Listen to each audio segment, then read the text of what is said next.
Another quarterback has found his home via the transfer portal, and I think it's a damn good fit.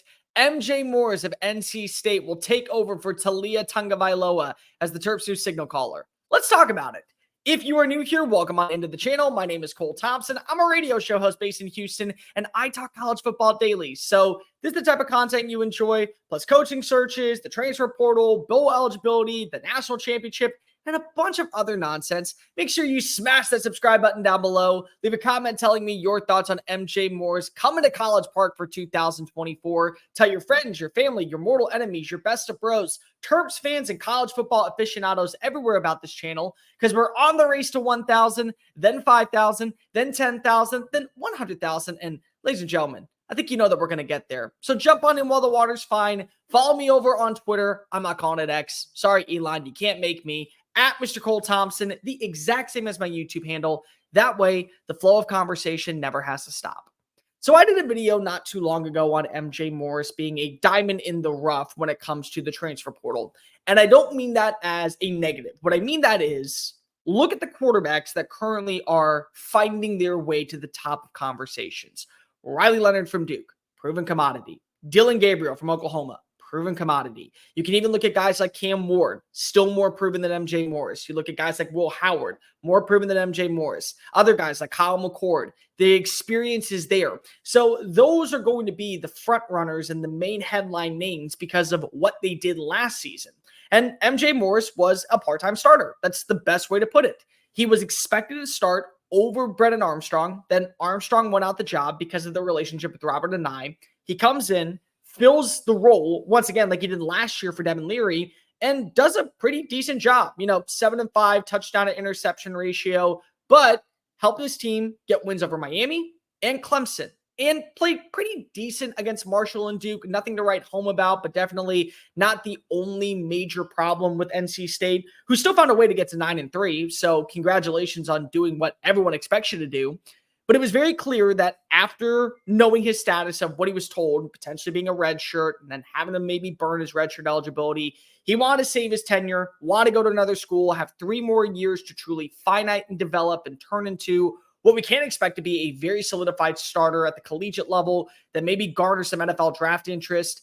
It made sense. So now he gets a fresh start. He's going to go to Maryland. So number one, the competition is going to be, I think, a little bit stronger. That's not an insult on the ACC, but let's be real. You look at the Big Ten, they're the tier 2 of college football conferences. The SEC reigns supreme, and until someone tears it down, I don't think that's changing anytime soon. But the level of competition and the quality of play, primarily in the trenches, is second to none in the Big Ten. When you look for proven commodities on the defensive line at linebacker, you look at schools like Alabama and Georgia and LSU, but you damn sure also look at Penn State, at Ohio State, at Iowa, at Wisconsin. They breed those type of sons of guns out there. So you know that level of competition is going to be strong. Number two, the opportunity for experience and quality reps. You knew that going next season into NC State, the Wolfpack were probably going to add a quarterback. Maybe they would have gone with a lesser tier name, but they definitely were at least going to try to target somebody to bring in for competitional purposes. Now, it's a clear-cut pathway for you to start. Mike Locksley needs a qualified starting quarterback. That was his bread and butter and his MO during his time with Talia Tungavailoa, was having a guy that he could trust run his offense and a great relationship with, dating back to their time in Tuscaloosa when he was Alabama's offensive coordinator. You want a veteran. You need a veteran. And you got to realize that, again, this is now a brand new era of Big Ten football. You're no longer just getting matchups against Michigan State and Rutgers and Northwestern. Now you got to take on the West Coast schools. And I don't think you understand that Oregon is not sitting by idly waiting to finish 8-4 in year one of the Big Ten.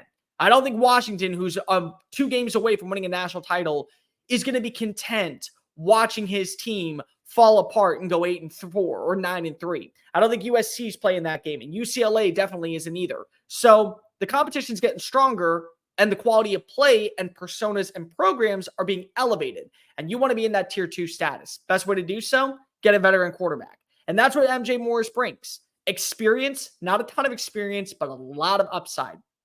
This was a guy who the year before in 2022 led his team to a 2-1 record. This past year, 3-1 record. He's 5-2 as a starter. He has a touchdown to interception ratio roughly around, I think it's 11-6 if I'm not mistaken. And the other thing that's really important, there's upside. Tons of potential with this kid. Not a mobile quarterback in terms of you can expect him to utilize his legs and run for gains of 20, gains of 30, but he is a kid that can be elusive behind the line of scrimmage, good footwork, great mechanics. The accuracy needs improvement. I think we all can agree on that one. But you look at what happened with Talia Tagovailoa and you look at what happened with Tua down in Tuscaloosa, Mike Locksley can get that version out of him. Now comes the next phase, adding in proven wide receiver talent, because that's the only way that you're going to get better. Any young quarterback needs to have proven commodities with the pass catcher position. And if you get that, then you put yourself in an even better spectrum. And then 8-4 becomes a conversation, and 9-3 becomes a conversation. And that's exactly what you're expecting for Maryland going into 2024. Consistent growth, because Locksley, I thought very much was going to be on the hot seat. I did not expect him to be fired, especially after finishing 7-5. But you've seen the same elements continue to unravel at Maryland over the last 4 years. At some point, it's time to finally start moving upward. It's no longer idle. You don't want to be recluse. You want to be seeing growth and progress and more potential. And maybe a quarterback like MJ Morris gives you that. But the bottom line is that now he is going to get his opportunity to start. He's going to get his opportunity for a fresh start elsewhere. And if you watch the way he plays, so much untapped potential in his arm, in his leg, with his mechanics, with his vision, with his tenacity. And more importantly, if you get that version of him that we saw in games against Clemson, games against Duke, games against Wake Forest last year, games against even Miami, you're getting a kid that probably turns a few losses into wins. It's a very good fit. It works for both sides. Both everyone gets kind of a good piece of the pie. I like it a lot. This is definitely one that I think is going to come back to be a positive more so than a negative for both MJ Morris and Maryland in the long-term future.